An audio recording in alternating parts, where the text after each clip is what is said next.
మొదలుపెట్టారు.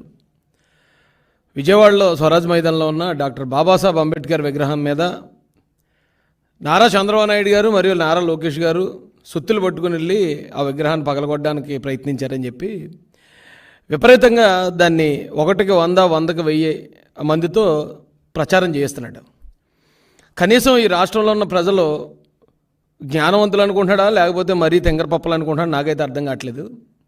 జగన్మోహన్ రెడ్డి 2019 ముందు ఇలాంటి కొన్ని ప్రచారాలు చేశారండి.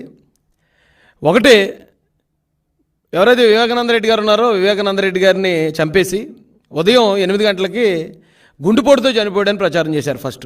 అదే సాక్షి మీడియా నుంచి, జగన్ మీడియా నుంచి.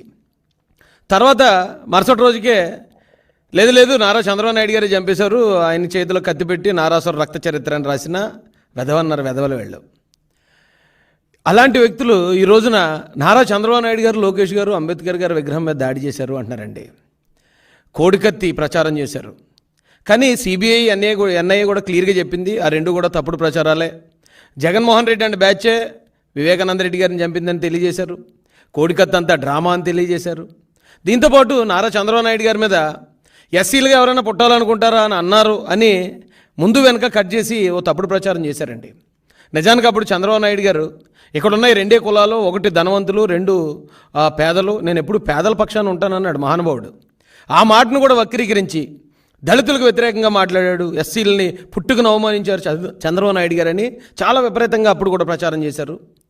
దాంతోపాటే మొన్న నారా లోకేష్ గారు దళితులకి జగన్మోహన్ రెడ్డి పీకిందేం లేదు, పొడిసిందేం లేదని అంటే ఆ మాటను ముందు వెనక కట్ చేసి దళితులు పీకిందేం లేదు, పొడిసిందేం లేదు అన్నారు నారా లోకేష్ గారని తప్పుడు ప్రచారం చేసిన తప్పుడు యాదవులండి.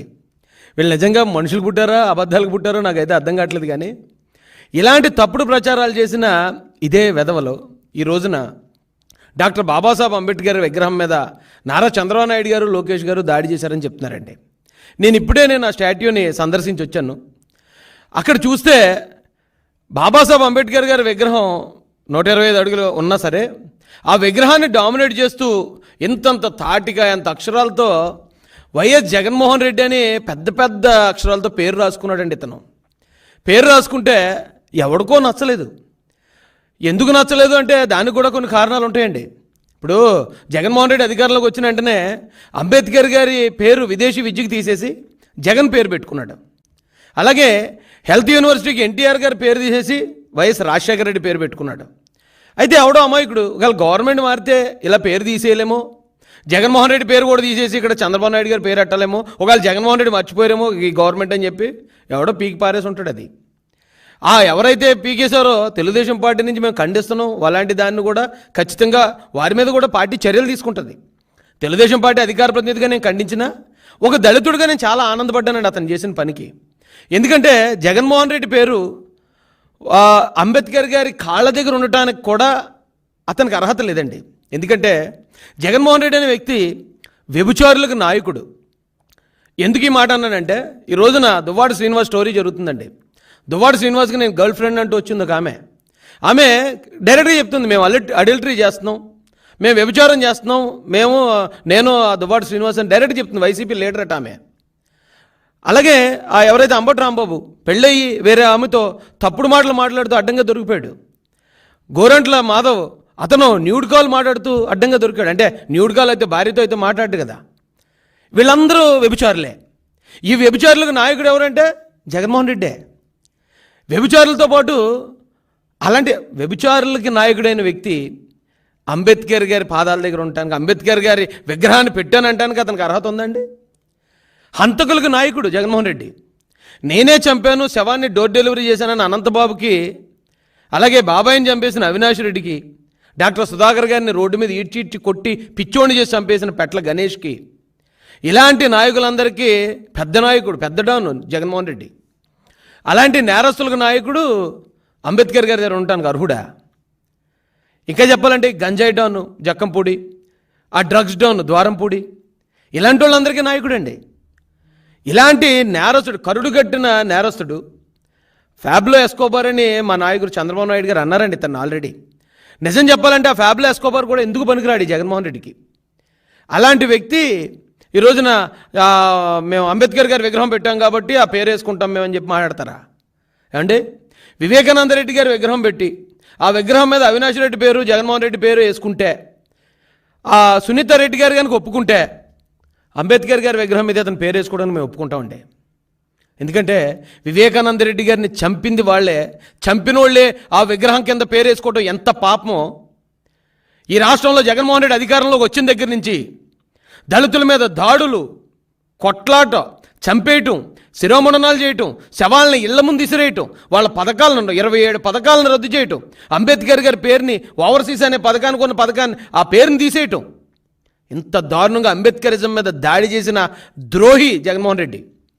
అలాంటి జగన్మోహన్ రెడ్డి అంబేద్కర్ గారి విగ్రహం పెట్టాడు కాబట్టి అతను పేరు వేసుకుంటాడా? ఎవడో చెప్తున్నాడండి అంబేద్కర్ విగ్రహంకి దాత అని. ఎవడు దాత? జగన్మోహన్ రెడ్డి గారి తాత రాజారెడ్డి గారి డబ్బులు తెచ్చి పెట్టాడా? లేకపోతే వాళ్ళ నాన్నగారు వైఎస్ రాజశేఖర రెడ్డి డబ్బులు తెచ్చి పెట్టాడా? అది ఎస్సీ సప్లైన్ నిధుల డబ్బులు అవి. ఆ డబ్బులతో విగ్రహం పక్క రాష్ట్రంలోనేమో 146 కోట్లకి అయితే ఇక్కడ 400 కోట్లు అయింది. అంటే అంబేద్కర్ గారి విగ్రహం పేరుతో కూడా 250 కోట్లు దోచుకున్న వ్యక్తి జగన్మోహన్ రెడ్డి. ఆయన ఏం ఊరికే దళితుల మీద ప్రేమతో చేయలేదండి. ఒకవేళ నిజంగా అంబేద్కర్ గారి మీద అతనికి అంత గౌరవం ఉంది, దళితుల మీద అంత ప్రేమ ఉంటే పులివెందుల్లో ఏమైనా పెట్టించాడా విగ్రహాన్ని? 125 అడుగులు అక్కర్లే, కనీసం ఒక 8 అడుగుల విగ్రహం పులివెందుల్లో వాళ్ళ ఇంటి ముందు పెట్టించాడా? లేదా కడపలో ఒక 40 అడుగుల విగ్రహం పెట్టించాడా? అతని బతుకులు ఎప్పుడైనా అంబేద్కర్ గారి జోలికి వెళ్ళాడా? అరే, పక్కనున్న కోనసీమ జిల్లాకు అంబేద్కర్ గారి పేరు పెట్టాలని నారా చంద్రబాబు నాయుడు గారు ఒప్పుకున్నారు, పవన్ కళ్యాణ్ గారు ఒప్పుకున్నారు, రాష్ట్ర ప్రజలందరూ ఒప్పుకున్న ఆ పేరు అంబేద్కర్ గారి పేరు పెట్టకుండా అక్కడ అల్లర్లకు కారణమయ్యి అల్లర్లకు కుట్ర తెరలేపి సొంత మంత్రిని అలాగే ఎమ్మెల్యేంటిని కూడా తగలబెట్టించి కోనసీమలో అల్లర్లు లేపుదామని ప్రయత్నించిన వ్యక్తి జగన్మోహన్ రెడ్డి. అలాంటి జగన్మోహన్ రెడ్డి ఈ రోజున అంబేద్కర్ గారు అంటే గౌరవం ఉంది కాబట్టి అంబేద్కర్ గారికి ఆ విగ్రహం పెట్టించాడంటే ఎవడండి నమ్మేది? ఇంకా ఈ రాష్ట్రంలో దళితులు ఇంకా ఆ పరిస్థితుల్లో ఉన్నారని అనుకుంటే అంతకన్నా దౌర్భాగ్యుడు ఇంకొకళ్ళు లేడు. ఈ రోజున నారా చంద్రబాబు నాయుడు గారు దళితులకు వ్యతిరేకంగా ఆయన్ని చిత్రీకరించాలి, దళితులకు శత్రువుని చేయాలని చేసిన ప్రయత్నాలన్నీ ఈ రోజున ఆంధ్రప్రదేశ్లో ఉన్న దళితులందరూ తెలుసుకున్నారు కనుకే ఈ జగన్మోహన్ రెడ్డిని 11 సీట్లకు ఇచ్చి మూలన కూర్చోబెట్టారు. అదే దళితులకి నారా చంద్రబాబు నాయుడు గారు దళితుల నుంచి బాలయోగ్ గారు లాంటి గొప్ప నాయకుడిని కేంద్రంలో లోక్సభలో కూర్చోబెట్టి ప్రధానమంత్రిని సైతం లేచి గౌరవించే స్థానం ఇచ్చారు నారా చంద్రబాబు నాయుడు గారు. ఈ రాష్ట్రంలో దళితులకు 27 పథకాలు ఇచ్చారు. అరే బాబు, మీరు కూడా విదేశాలు వెళ్ళి చదువుకుంటే అంబేద్కర్ అంత టోళ్ళు అవుతారు మీరని ఆ పథకానికి అంబేద్కర్ గారి పేరు పెట్టింది నారా చంద్రబాబు నాయుడు గారు. వందలాది మంది ఎస్సీ ఎస్టీ బీసీ పిల్లల్ని విదేశాలు పంపించి చదివించాడు మహానుభావుడు. అలాంటి వ్యక్తిని, అలాంటి దళిత బంధువైన నారా చంద్రబాబు నాయుడు గారిని ఈ రోజున దళితులకు వ్యతిరేకం చేయాలి, మళ్ళీ ఇక్కడ విద్వేషాలు రేపాలనే ఒక భయంకరమైన కుట్రకు తెరలేపిన జగన్మోహన్ రెడ్డిని ఇమీడియట్గా కంట్రోల్ చేయాల్సిందిగా ఈ రాష్ట్ర డీజీపీ గారిని కోరుకుంటున్నామండి. ఎందుకంటే అక్కడ జరిగింది జగన్మోహన్ రెడ్డి పేరు మీద దాడి. దళిత ద్రోహి జగన్మోహన్ రెడ్డి అంబేద్కర్ గారి దగ్గర అతని పేరు ఉండటానికి అతనికి అర్హత లేదని ఎవరికో కోపం వచ్చింది. దాన్ని పగలగొడితే దాన్ని 2 కులాల మధ్యలో గొడవగా చిత్రీకరించాలని. నిజానికి అంబేద్కర్ గారి విగ్రహం ఇక్కడ పెట్టడానికి కూడా ఒక బలమైన కారణం ఉందండి. అంబేద్కర్ గారి విగ్రహాన్ని దాదాపుగా 150 కోట్లతో అమరావతిలో, ప్రపంచ నగరం అమరావతిలో స్థాపించాలని 30 ఎకరాల స్థలం దాన్ని కేటాయించారు నారా చంద్రబాబు నాయుడు గారు. ఈ రోజున ప్రపంచ నగరంలో ఉండాల్సిన విగ్రహం అది. ఆ విగ్రహాన్ని అక్కడి నుంచి తీసుకొచ్చి, అంటే ఒక పక్కన అమరావతిని నాశనం చేయాలి, ఆ విగ్రహాన్ని తెచ్చి విజయవాడ స్వరాజ్ మైదానంలో పెట్టడం మొదలు పెడితే అక్కడున్న కమ్మ సోదరులు ఏమైనా వ్యతిరేకిస్తే అప్పుడు కమ్మలకి దళితులకి గొడవగా క్రియేట్ చేద్దాం, అల్లర్లు రేపుదామని అప్పుడు ప్లాన్ వేశాడు. అయితే విజయవాడలో ఉన్న కమ్మ సోదరులు ఎంతో హుందాగా బాబాసాహెబ్ అంబేద్కర్ గారు అంటే ఈ దేశానికి రాజ్యాంగం ఇచ్చిన వ్యక్తిని ఆయన గౌరవించి ఎవరు ఏ గొడవ చేయకపోయేటప్పటికీ అప్పుడు ఇతని కుట్ర పాటించడానికి అవకాశం దొరకలేదు జగన్ రెడ్డికి. ఈ రోజున కమ్మవారు అడ్డుకుంటున్నారు, కమ్మవారు దాడి చేశారని చెప్పి ఒక కులం మీద కూడా ముద్రేసి బతుకుతున్నాడు. ఇంకా నిజానికి మనుషులకు పుట్టారా, అబద్ధాలకు పుట్టారా? మీరు ఈ అబద్ధాల మీద ఎంతకాలం బ్రతుకుతారు జగన్ రెడ్డి అని అడుగుతున్నాను. ఎవడెవడైతే దీని మీద తప్పుడు ప్రచారం చేస్తున్నాడో, జగన్ రెడ్డి అనే ఒక ఫ్యాబ్లో ఎస్కోబార్ని మించిన ఒక నేరస్తుడి పేరు మా అంబేద్కర్ గారి దగ్గర ఉండకూడదని కోపం వచ్చిన ఎవడో అతని పేరును మాత్రం పీకేశాడు తప్పించి విగ్రహానికి ఎటువంటి అక్కడ చేటు జరగలేదండి. దాన్ని పట్టుకుని ఈ రోజున 2 వర్గాల మధ్యలో, దళితులకి తెలుగుదేశం పార్టీ వర్గాలకి మధ్యలో విద్వేషాలు రేపాలని, దళితులకి కమ్మవారికి మధ్యలో విద్వేషాలు రేపాలని ప్రయత్నిస్తున్న ఈ వైసీపీ అబద్ధాల కోర్లు ఎవరైతే ఉన్నారో, ఆ పనికిమాలిన నేతలు ఎవరైతే ఉన్నారో వాళ్ళందరి మీద కూడా 295A 153A ఈ ప్రకారం వాళ్ళ మీద చట్టపరమైన చర్యలు తీసుకోవాలని మేము డీజీపీ గారిని రిక్వెస్ట్ చేస్తున్నామండి. ఎందుకంటే వీళ్ళు ఎలాగైనా సరే గొడవలు రేపాలి, అశాంతి రేపాలి, శాంతి భద్రతల సమస్యలు తీసుకురావాలి, కులాల మధ్యలో మతాల మధ్యలో గొడవలుగా మార్చాలని జగన్ రెడ్డి చాలా ఊవిళ్ళు ఊరుతున్నాడు. దీనికి ఈ రోజున ఆ సాక్షి టీవీలో ఎక్కడ చూసినా ఇదే మ్యాటర్ అండి. ఎక్కడ చూసినా అంబేద్కర్ గారి విగ్రహం మీద చంద్రబాబు నాయుడు గారు, లోకేష్ గారు దాడి అని రాస్తున్నాడు. ఆ సాక్షి మీడియాని కంప్లీట్గా బ్యాన్ చేయాలి ఈ రాష్ట్రం నుంచి. ఈ రాష్ట్రానికి పట్టిన శని ఏదైనా ఉందంటే ఆ సాక్షి టీవీ, సాక్షి పేపరు, ఈ వైసీపీ పార్టీ. వీళ్ళని ఈ రాష్ట్రం నుంచి కంప్లీట్గా ఎలిమినేట్ చేయకపోతే, ఈ రాష్ట్రం నుంచి తరిమి కొట్టకపోతే ఈ రాష్ట్రానికి ఎప్పటికైనా వీళ్ళ ద్వారా పెనుముప్పు ఉందండి. కులాల మధ్య, మతాల మధ్యలో విద్వేషాలు నింపుతారు. ఈ రోజున చంద్రబాబు నాయుడు గారు, లోకేష్ గారు 18 గంటలు పనిచేస్తున్నారు. వాళ్ళు ఈ రాష్ట్రానికి పెట్టుబడులు ఎలా తీసుకురావాలి, ఈ రాష్ట్రంలో పిల్లలకి ఎలా ఉద్యోగాలు కల్పించాలి, ఇచ్చిన పథకాలను సూపర్ 6ని ఎలా నిర్వహించాలని చెప్పి 18 గంటలు పనిచేస్తూ ఉంటే ఈ పనికి వాళ్ళకి ఇంకే పని లేక ఎలా గొడవలు సృష్టించాలి, వర్గాల మధ్యలో ఎలా విభేదాలు సృష్టించాలి, తప్పుడు వార్తలు ఎలా వండి వార్చాలనే దాని మీద వీళ్ళందరూ పనిచేస్తున్నారు. దయచేసి వీళ్ళని కట్టడి చేయాలండి. మేము రేపు కాకినాడ జిల్లా ఎస్పీ గారిని కూడా కలుసుకుంటాం. ఇప్పుడు ఈ తప్పుడు ప్రచారం చేసిన వాళ్ళందరి వీడియోలు, వాళ్ళకి సంబంధించిన వివరాలు తీసి మేము కేసు అయితే అక్కడ పెట్టడం జరుగుతుంది. ఎఫ్ఐఆర్ అయ్యేదాకా అవసరమైతే అక్కడ నిరాహార దీక్ష చేసైనా సరే ఈ తప్పుడు ప్రచారం చేసిన ప్రతి ఒక్కరి మీద ఎఫ్ఐఆర్ చేయించి కేసు నమోదు చేయించి చట్టపరమైన చర్యలు తీసుకోకపోతే ఈ రాష్ట్రంలో ఇలాంటి తప్పుడు ప్రచారాల వల్ల కులాల, మతాల మధ్యలో విద్వేషాలు రేగే పరిస్థితి ఉంది. కాబట్టి ఖచ్చితంగా దీని మీద చర్యలు తీసుకోవాల్సిందిగా రిక్వెస్ట్ చేస్తూ ఈ అవకాశాన్ని ముగిస్తున్నానండి.